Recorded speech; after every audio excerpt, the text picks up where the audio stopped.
Warahmatullahi wabarakatuh. Perkenalkan, saya Fikran Bone. Sini saya akan mempresentasikan materi tentang peranan serta fungsi pemerintah dalam pembangunan nasional. Langsung saja, yang pertama, fungsi pemerintah terhadap warganya. Yang pertama, negara sebagai negara politik. Negara adalah suatu organisasi di suatu wilayah yang memiliki kekuasaan tertinggi yang sah dan ditaati oleh rakyatnya.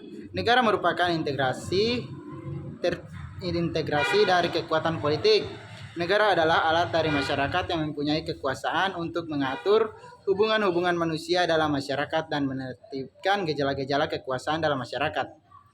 Adapun syarat berdirinya suatu negara harus memenuhi 4 persyaratan unsur negara, yaitu yang pertama memiliki wilayah, yang kedua memiliki rakyat, yang ketiga pemerintah yang berdaulat, dan yang keempat pengakuan dari negara lain.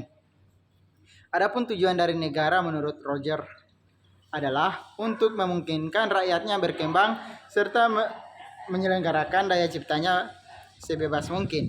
Selanjutnya, fungsi negara secara mutlak yaitu untuk melaksanakan penertiban, mengusahakan kesejahteraan dan kemakmuran rakyat, pertahanan serta menegakkan keadilan. Yang kedua, negara sebagai negara hukum. Menurut Mustafa Kamal, negara hukum diartikan sebagai negara yang penyelenggaraan kekuasaan pemerintahannya didasarkan atas hukum. Dalam negara hukum, kekuasaan menjalankan pemerintahan berdasarkan kedaulatan hukum dan bertujuan untuk menjalankan ketertiban hukum. Selanjutnya, negara sebagai negara kesejahteraan. Negara kesejahteraan adalah konsep pemerintah ketika negara mengambil peran penting dalam perlindungan dan mengutamakan kesejahteraan ekonomi dan sosial warga negaranya. Konsep ini didasarkan pada prinsip kesetaraan kesempatan, distribusi kekayaan yang setara, dan tanggung jawab masyarakat kepada orang-orang yang tidak mampu memenuhi persyaratan minimal untuk menjalani kehidupan yang layak. Yang keempat, negara sebagai negara administratif. Negara administratif pemerintah dengan seluruh jajarannya biasa dikenal sebagai abdi negara dan abdi masyarakat. Dalam bahasa yang sederhana, peran pemerintah sebagai pelayanan masyarakat diharapkan terwujud dalam pemberian berbagai jenis pelayanan yang diperlukan oleh seluruh warga negaranya. Selanjutnya, peran pemerintah dalam pembangunan nasional. Yang pertama, peran selaku stabilisator.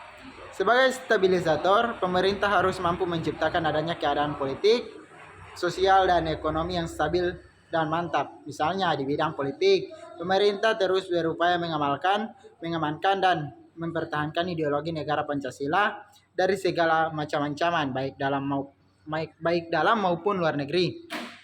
Yang kedua, peran selaku inovator. Ditinjau dari segi administrasi pembangunan, inovasi berarti temuan baru, metode baru, sistem baru, dan yang terpenting adalah cara berpikir. Yang ketiga, peran sebagai modernisator. Melalui pembangunan, setiap negara ingin menjadi negara yang modern.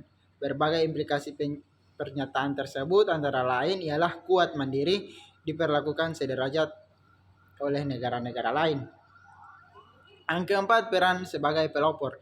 Sebelumnya disebutkan bahwa pemerintah harus memulai menerapkan inovasi dalam tubuh pemerintah terlebih dahulu. Secara eksplisit, pandangan itu juga berarti bahwa pemerintah harus memainkan peranan selaku pelopor aparatur.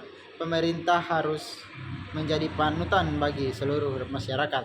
Yang kelima, peran sebagai pelaksanaan sendiri. Tidak semua bidang pembangunan dapat dilaksanakan oleh pemerintah sendiri tanpa bantuan atau diserahkan kepada pihak swasta. Misalnya, masalah pendidikan, pemberian pelayanan kesehatan, pembangunan sarana dan transportasi, dan sebagainya. Baik, hanya itu dari saya. Lebih dan kurangnya saya mohon maaf. Wabillahi taufiq wal hidayah. Wassalamualaikum warahmatullahi wabarakatuh.